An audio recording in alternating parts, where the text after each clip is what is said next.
ng pasta at nagkagulo kami.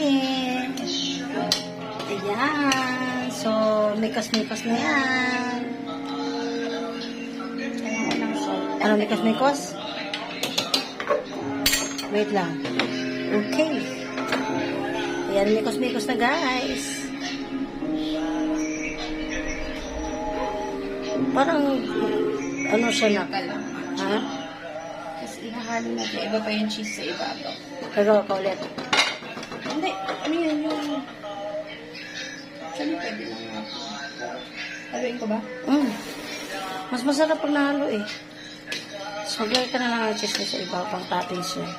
Hindi yung cheese sa kanila.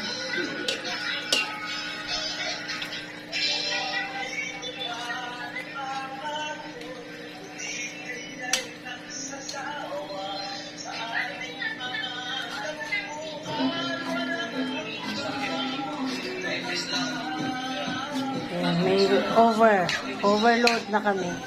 Sobrang dami. Ayun. So, done na siya, guys. Yung cheese hindi na tunaw, pero okay. Tunaw na siya. Pero hindi ganun kaano. Pero okay lang siya. Yum, yum, yum.